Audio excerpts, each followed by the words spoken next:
পান দোকানদারের উপর প্রাণঘাতী হামলা, ৫ জনের বিরুদ্ধে মামলা।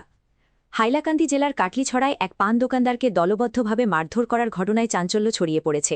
হামলা শিকার হয়েছেন কাটলিছড়া ইনডোর স্টেডিয়ামের সামনে পান দোকান চালানো শঙ্কুচন্দ। গুরুতর আহত অবস্থায় তাকে বর্তমানে শিলচর মেডিকেল কলেজ ও হাসপাতালে চিকিৎসা দেওয়া হচ্ছে। সোমবার রাত আনুমানিক ৯টার দিকে এই ঘটনা ঘটে। জানা গেছে শঙ্কুচন্দের পাশের একটি দোকানে হঠাৎ চিৎকার চেঁচামেচি ও হইচই শুরু হয়। বিষয়টি জানতে তিনি সেখানে গেলে পরিস্থিতি বুঝে ওঠার আগেই অভিযুক্ত কুটি আচার্য ওরফে মিন্টু আচার্য ও তার পরিবারের সদস্যরা শঙ্কুচন্দের উপর হামলা চালায় বলে অভিযোগ। প্রত্যক্ষদর্শীদের মতে রড দিয়ে এলোপাতাড়ি আঘাত করা হয় তাকে। স্থানীয়রা উদ্ধার করতে এগিয়ে এলে তারাও অভিযুক্তদের হামলায় কিছুটা আহত হন। আহত শঙ্কুচন্দকে প্রথমে কাটলিছড়া হাসপাতালে নিয়ে যাওয়া হয়। সেখানকার কর্তব্যরত চিকিৎসক তার শারীরিক অবস্থার অবনতি হওয়ায় হাইলাকান্দি সিভিল হাসপাতালে রেফার করেন। পরে সেখান থেকেও তাকে উন্নত চিকিৎসার জন্য শিলচর মেডিকেল কলেজ ও হাসপাতালে স্থানান্তর করা হয়, যেখানে তিনি এখনও চিকিৎসাধীন রয়েছেন। এই ঘটনায় শঙ্কুচন্দের পরিবার কাটলিছড়া থানায় ৫ জনের বিরুদ্ধে এফআইআর দাখিল করেছেন। অভিযুক্তরা হলেন কুটি আচার্য ওরফে মিন্টু আচার্য, তার স্ত্রী মৌসুমী আচার্য, ২ পুত্র জয় আচার্য ও দীপ আচার্য এবং শ্যালক কার্তিক আচার্য। পুলিশ ঘটনার তদন্ত শুরু করেছে বলে জানা গেছে। কাটলিছড়া থেকে মৃন্ময় শর্মার প্রতিবেদন। কি হয়েছে ব্যাপারটা একটু কোন চাই? ব্যাপার হয়েছে কি, আমি তো বাসাতে আসলাম, একটা ফোন গেছে আমার কাছে, আমার বাইরে দোকানে ইয়া অ্যাটাক করছে। কুটি আচার্য তার 2 ছেলে, তার শালা।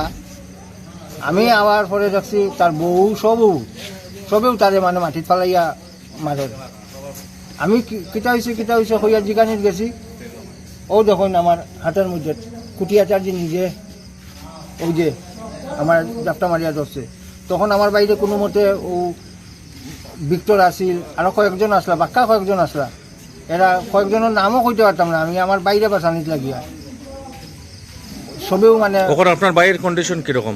এখন তো স্যারে রেফার করছেন, অবস্থা খারাপ, একটু পরে মাথা ঘুরায় পড়ি যায়। এখন বর্তমানে হাইলাকান্দি যেটা হাইলাকান্দি থেকে কিতা হইব কিতা না কইতে পারতাম না। এই ঘটনাটা সূত্রপাত কিরকম হয়েছে কইতে পারবেন? সূত্রপাত ঠিক আমি কইতে পারতাম না। আমি আইয়া ভাইছি আমার দোকানের সামনে তারা ধুমধাম মাটিত ফেলাইয়া মারে তারে, এখান থেকে টানিয়া নের গিয়া তারা। এখন পরিস্থিতি কিতা কইতে পারতাম না, কারণ কিতা লইয়া হয়েছে কিতা না। এখন রোগী সুস্থ হওয়ার পরে এটা হইব। তারা যেভাবে ঘটনা করছে অ্যাটেম্প টু মার্ডার।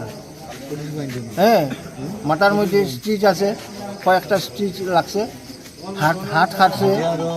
এখন বর্তমানে পরিস্থিতি শোচনীয়।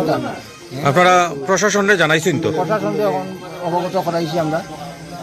হয়তো তাদের করছেন, হাইলাকান্দি করছেন, ব্যাপার করছেন, হাইলাকান্দি এখন কিতা হয় কিতা এটা দেখি।